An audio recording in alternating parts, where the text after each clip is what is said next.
और अगर सब मिलकर कोशिश करें तो रास्ता निकल सकता है। राजू के चेहरे पर एक उम्मीद की किरण जागती है। हाँ बाबा जी, अगर सब मिलकर काम करें तो हम पानी ढूंढ सकते हैं।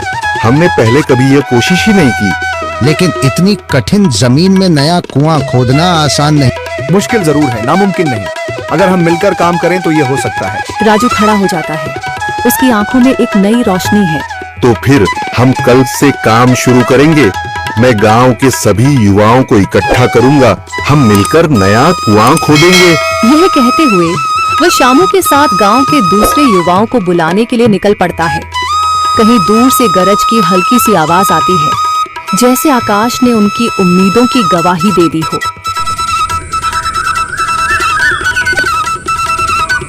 अगली सुबह राजू और शामू गांव के युवाओं को इकट्ठा करने निकल पड़े। चौधरी महेश की हवेली के सामने एक भीड़ जमा है। बाबा जी, संदरी, गांव के कुछ बुजुर्ग और किसान सभी मौजूद हैं। हम हाथ पर हाथ रखकर नहीं बैठ सकते। अगर अल्लाह ने हमें हिम्मत दी है तो हमें खुद पानी के लिए मेहनत करनी होगी। हम एक नया कुआं खोदेंगे। लेकिन राजू, क्या हमें यकीन है कि वहाँ पानी मिलेगा? बेटा, पानी जमीन के अंदर होता है, बस सही जगह खोदने की जरूरत है। हमने अपने बुजुर्गों से सुना था कि पुरानी नहर के पास जमीन नरम थी, शायद वहीं पानी हो। बाबा जी सही कह रहे हैं। अगर तुम सब यह काम करने के लिए तैयार हो तो मैं अपने कुछ मजदूर भेज सकता हूँ। धन्यवाद चौधरी जी, लेकिन हम सब खुद भी मेहनत करेंगे। यह हमारे गांव के अस्तित्व की लड़ाई है। संदरी, जो अब तक चुप थी, आगे बढ़ती है। हम औरतें भी पीछे नहीं रहेंगी। हम पानी लाने की व्यवस्था करेंगी, खाना बनाएंगी, ताकि तुम सब आराम से काम कर सको। यही हिम्मत चाहिए थी संदर।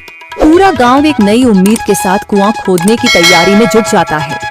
दूसरी ओर कुआं खोदने का काम शुरू हो चुका है।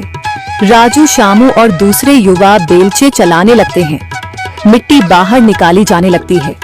तेज गर्मी के बावजूद सब पूरी हिम्मत के साथ जुटे हुए हैं। दोपहर की तेज धूप जमीन आग की तरह तप रही है। गांव के लोग लगातार कुआं खोदने में जुटे हैं। हाथ छिलने लगे हैं, माथे से पसीना बह रहा है, मगर किसी ने हार नहीं मानी। महिलाएं पानी और सत्तू लेकर आती हैं ताकि पुरुषों को कुछ राहत मिले। हमें और गहराई तक जाना होगा। अब तक सिर्फ सूखी मिट्टी और पत्थर ही निकल रहे हैं। राजू, यह बहुत कठिन काम है। अगर हमें पानी न मिला। अल्लाह मेहनत करने वालों को कभी निराश नहीं करता बेटा। तुम सब अपनी कोशिश जारी रखो, पानी जरूर निकलेगा। हिम्मत मत हारो। अगर अब रुक गए तो फिर कभी पानी नहीं मिलेगा।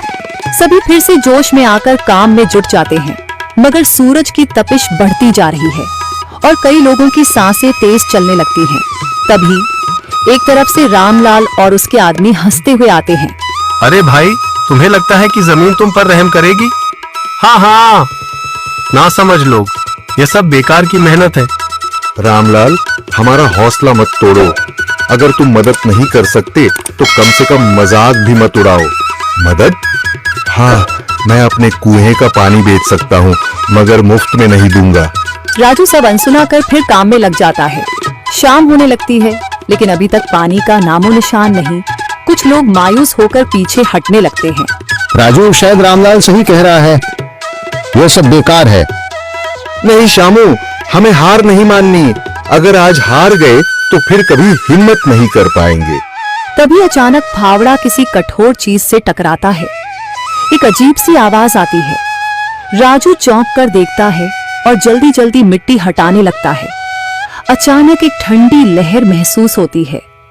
सभी लोग दौड़कर आते हैं। जैसे जैसे मिट्टी हटती है, नीचे से गीली जमीन नजर आने लगती है।